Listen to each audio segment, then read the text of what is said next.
Bagi kita masyarakat Indonesia, tentu tidak asing dengan Kerajaan Majapahit, karena kerajaan ini memiliki dampak besar terhadap sejarah negara Indonesia. Menurut sejarahnya, Kerajaan Majapahit berdiri pada tahun 1293 sampai 1527 Masehi. Di masa tersebut, Kerajaan Majapahit dikenal sebagai kerajaan terkuat Asia, yang kejayaannya terus digembar-gemborkan orang-orang. Siapa sangka, kerajaan besar ini ternyata memiliki beberapa kebohongan, mulai dari sosok Gajah Mada, luas wilayah kekuasaan, hingga salahnya penafsiran Sumpah Palapa. Bagi kamu yang penasaran, mari kita telusuri bersama dalam video kali ini. Kebohongan besar sejarah Kerajaan Majapahit yang akhirnya terbongkar. Kita mulai dari wilayah kekuasaan Majapahit, sebagai kerajaan Hindu-Buddha terbesar yang pernah ada di dunia. Kekuasaan Majapahit pernah diklaim memiliki wilayah kekuasaan terluas, terbentang dari Sabang sampai Merauke, serta meliputi beragam negara lain seperti Malaysia, Brunei, Singapura, Thailand, Vietnam, dan beberapa pulau kecil di Filipina. Klaim kekuasaan ini didasari oleh sebuah peta bernama Nusantara Archipelago. Wilayah-wilayah dari penampakan peta ini memang disebut sebagai Nusantara. Namun, Nusantara yang dimaksud ini bukan berarti wilayah kekuasaan Majapahit. Perlu kita ketahui bahwa pada zaman kerajaan lampau, wilayah kekuasaan kerajaan memiliki kewajiban upeti yang disetor pada pihak kerajaan. Sementara Nusantara ini tidak memiliki kewajiban itu pada Majapahit. Dari artinya saja, Nusa berarti pulau-pulau atau daerah, dan Antara berarti yang lain. Jika digabungkan, maka Nusantara memiliki arti pulau-pulau atau daerah yang lain. Jadi, alih-alih peta Nusantara tadi menjadi bagian wilayah kekuasaan Majapahit, ternyata peta ini hanya peta daerah, perihal hubungan dagang dan persahabatan yang setara dengan Kerajaan Majapahit. Dan hanya ini yang menjadi bagian wilayah kekuasaan Majapahit, terbentang dari sebagian Pulau Jawa, Pulau Madura, hingga Pulau Bali. Persoalan wilayah kekuasaan yang ternyata tidak seluas seperti yang diceritakan banyak orang.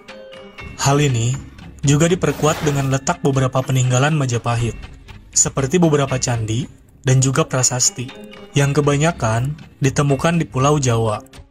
Hal ini juga membuktikan bahwa bisa saja Kerajaan Sriwijayalah yang memiliki wilayah kekuasaan lebih luas, karena peninggalannya pernah ditemukan di berbagai negara, seperti Thailand, India, hingga Cina. Membicarakan tentang Majapahit, tentu kita tidak boleh melupakan sosok Gajah Mada. Pada masa kejayaan Kerajaan Majapahit, Gajah Mada dikenal sebagai seorang panglima perang, juga tokoh kunci yang memiliki pengaruh besar. Bahkan, setelah kematiannya pun, masyarakat Majapahit mengenang sosok Gajah Mada sebagai sosok dewa yang dimintai pertolongan ketika peperangan berkecamuk di wilayah Majapahit.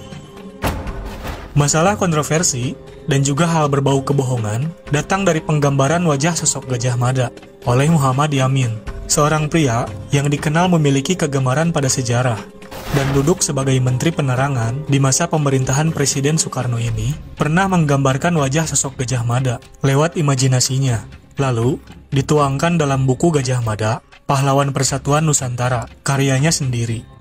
Sekilas, tak ada yang aneh dari gambar ini. Namun, jika ditelisik, gambaran wajah dari Gajah Mada karya Muhammad Yamin rupanya begitu mirip dengan mukanya sendiri. Hal ini tentu saja membuat segalanya menjadi aneh. Apalagi, ilustrasi dari wajah Gajah Mada versi Muhammad Yamin ini jauh berbeda dari peninggalan sejarah tentang wajah Gajah Mada, seperti Arca Brajanata dan Arca Bima, sebagai imajinasi liar dari Muhammad Yamin. Sebenarnya, tidak ada masalah besar dari penggambaran wajah tersebut. Apalagi, sosok Gajah Mada ini sering digunakan Muhammad Yamin sebagai pemompa semangat pemuda Indonesia untuk bersatu dari Sabang sampai Merauke, dan terbukti efektif. Namun sayangnya, penggambaran tersebut sering digunakan dalam buku sejarah yang membuat banyak orang meyakini imajinasi dari Muhammad Yamin sebagai wajah asli sosok Gajah Mada.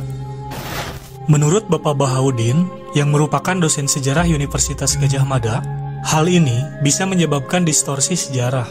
Karena keyakinan yang salah, maka dosen sejarah Universitas Gajah Mada ini mengusulkan agar penggunaan gambar Muhammad Yamin diberi keterangan sebagai ilustrasi semata, supaya tidak menimbulkan salah kaprah di masyarakat luas.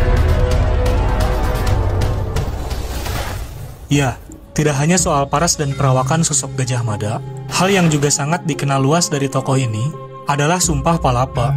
Sumpah yang dikemukakan oleh Gajah Mada ketika upacara pengangkatannya sebagai Patih Mangkubumi Majapahit pada tahun 1336 Masehi.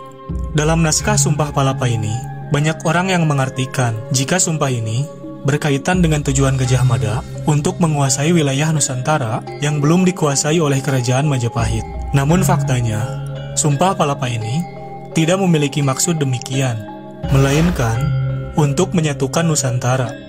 Kata menyatukan di sini berarti mempererat hubungan persaudaraan dari Majapahit dan juga daerah-daerah sekitarnya.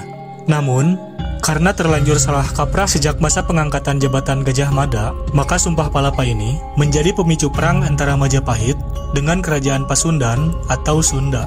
Maka, pecahlah perang ini, yang dikenal dengan nama Perang Bubat. Hal ini disebabkan oleh asumsi orang-orang bahwa jika Majapahit berhasil mengalahkan Pasundan, maka Sumpah Palapa Gajah Mada ini akan terpenuhi. Namun sayangnya, alih-alih memenangkan pertempuran, pasukan Gajah Mada pulang tanpa kemenangan dan membuatnya tidak memenuhi Sumpah Palapa. Perang Bubat ini berlangsung pada tahun 1357 Masehi. Perang ini juga menciptakan mitos lain di kalangan etnis Sunda dan Jawa, yaitu seorang gadis Sunda tidak boleh menikah dengan lelaki Jawa. Ya, hal ini merupakan sebuah mitos. Tentu ada yang percaya dan ada juga yang tidak. Namun, tidak bisa ditampik bahwa mitos ini masih terdengar hingga zaman modern seperti sekarang. Setelah mendengar penjelasan tadi, sudah dapat kita ketahui bahwa banyak sekali sejarah tentang Majapahit yang disalah kaprahkan hingga sekarang. Semoga saja nantinya para arkeolog maupun peneliti lokal dapat merincikan kekuasaan, pengaruh, dan juga besarnya kerajaan Majapahit dalam masa mendatang.